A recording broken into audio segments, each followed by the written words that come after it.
വിവാഹം കഴിക്കുന്നത് കൊണ്ട് നിരവധി ആരോഗ്യ ഗുണങ്ങൾ ഉണ്ടെന്ന് നിരവധി പഠനങ്ങൾ ചൂണ്ടിക്കാണിച്ചിട്ടുള്ളതാണ്.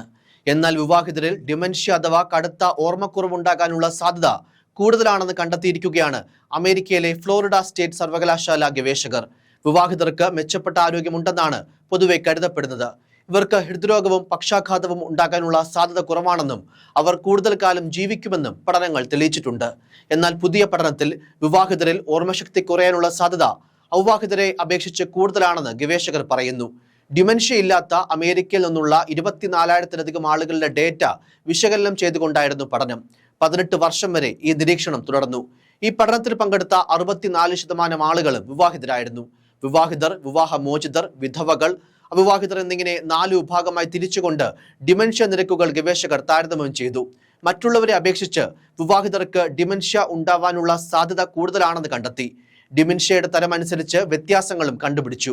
ഡിമെൻഷ്യയുടെ ഏറ്റവും സാധാരണ രൂപമായ അൽഷിമേഴ്സ് രോഗത്തിനുള്ള സാധ്യത അവിവാഹിതർക്ക് കുറവാണെന്ന് ഗവേഷകർ പറയുന്നു.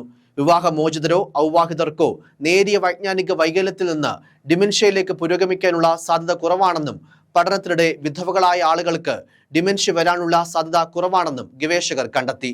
വിവാഹിതരിൽ ഡിമെൻഷ്യ നിരക്ക് വർദ്ധിക്കാനുള്ള ഒരു പ്രധാന കാരണം അവരിൽ നേരത്തെ തന്നെ രോഗനിർണയം നടത്താനുള്ള സാധ്യത കൂടുതലാണെന്നതും പഠനം പറയുന്നു. കാരണം അവരുടെ പങ്കാളികൾ ചെറിയ ലക്ഷണങ്ങൾ കാണുമ്പോൾ തന്നെ ഡോക്ടറെ കാണാൻ നിർബന്ധിക്കുന്നു. അതേസമയം പങ്കാളികൾ ഇല്ലാതാകുന്നതും വിവാഹമോചനവും അൽഷിമേഴ്സിന് കാരണമാകുന്നുവെന്ന വളരെ സമ്മർദ്ദകരമായ ജീവിത സംഭവങ്ങളാണെന്നും അതുപോലെ അവിവാഹിതർ സാമൂഹികമായി ഒറ്റപ്പെട്ടവരാണെന്നും അതിനാൽ ഡിമെൻഷ്യ വരാനുള്ള സാധ്യത കൂടുതലാണെന്നുമുള്ള മുൻ പഠനങ്ങൾ എപ്പോഴും ശരിയായിരിക്കണമെന്നില്ലെന്നും ഈ പഠനം ചൂണ്ടിക്കാണിക്കുന്നു.